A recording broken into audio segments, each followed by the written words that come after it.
Já liberando aqui o nosso WhatsApp e também o nosso telefone para você participar hoje com a gente aqui do nosso Alô Doutor, tá bom? É o 33221-400.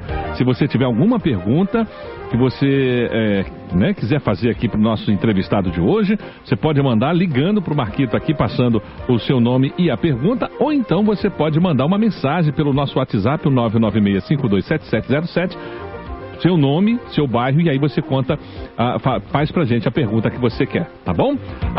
Hoje a gente vai falar, gente, sobre doenças emocionais na terceira idade, porque muito se fala aí sobre as doenças do século, como ansiedade, como depressão, não é? Então, e como que ela vem atingindo principalmente a parcela mais jovem da sociedade e até mesmo as crianças. Só que os nossos idosos, a terceira idade, como é que ficam? Bom, hoje a gente convidou aqui a psicóloga Lívia Marques para conversar sobre as doenças emocionais na terceira idade, que normalmente são ignoradas. Doutora Lívia, boa tarde, tudo bem? Olá, boa tarde, tudo ótimo. Prazer ter você com a gente aqui hoje no nosso Tarde Total, tá, doutora?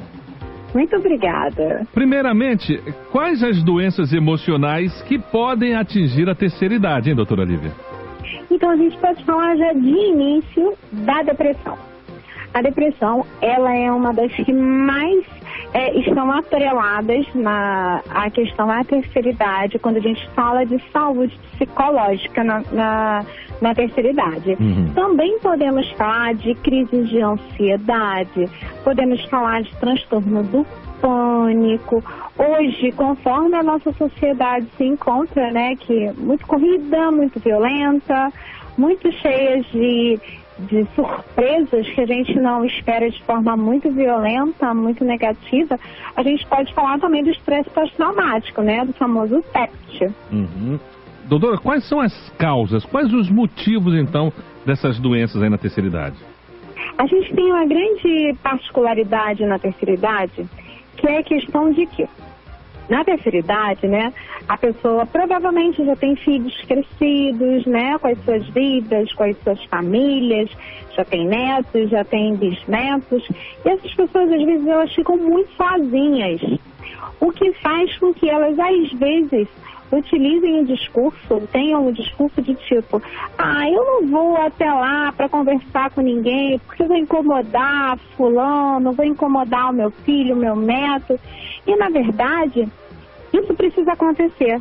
E de contrapartida, eu também já vou dizer isto, é necessário que esses outros tenham um olhar diferenciado para esse idoso da sua família, da sua casa. Uhum. Tem muita gente que ignora isso, doutora, essas doenças, por exemplo, até mesmo pessoas da família que não querem ver, que não conseguem perceber, e também os próprios idosos que estão sentindo os sintomas, por exemplo, e acabam ignorando essas doenças?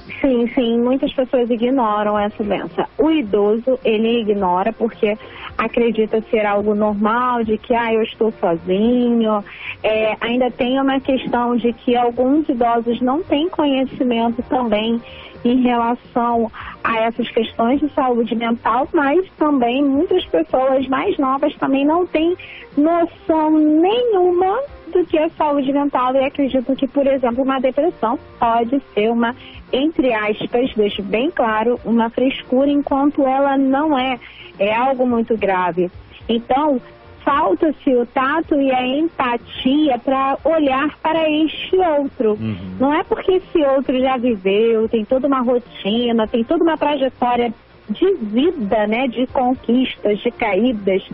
Não é porque ele já tem tudo isso que ele não merece ter um olhar diferenciado. Agora, doutora, e no caso, por exemplo, de uma pessoa da terceira idade, de um idoso, que lá pelos 50, 55 anos, os filhos cresceram, se casaram, também acabaram tendo as suas famílias e foram viver e tal. E aí, por exemplo, dos 50 ou 55 anos, viveram até os 60, 65, 70 anos, sempre sozinhos, né? Diz lá, eu adoro viver sozinho, a minha vida sozinha é assim e tal, eu me acostumei a viver assim e tal. Também essas pessoas também correm esse risco de ter, por exemplo, essa depressão, chegar nesse momento de estar vivendo esse tipo de doença, por exemplo, e não perceber? Sim, pode, realmente pode. Já me fizeram essa pergunta, né, em relação à solidão. E a solidão, não necessariamente você precisa estar o tempo inteiro sozinho. Uhum. Na solidão, né, que a pessoa fala, já me acostumei a viver sozinho, a morar sozinho, isto é uma coisa. Uhum. Isso não quer dizer que você, para ter solidão, ou já está acostumado a viver sozinho, que você não tenha necessidade de ter contato social. Consegue perceber a diferença? Uhum.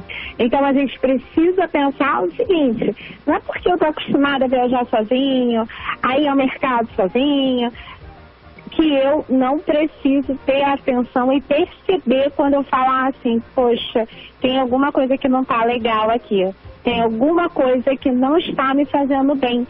E aí esse tipo de coisa começa a trazer, na verdade, perdas sociais, perdas no dia a dia para essa pessoa. Uhum. É porque eu digo assim, trazendo para nós, né?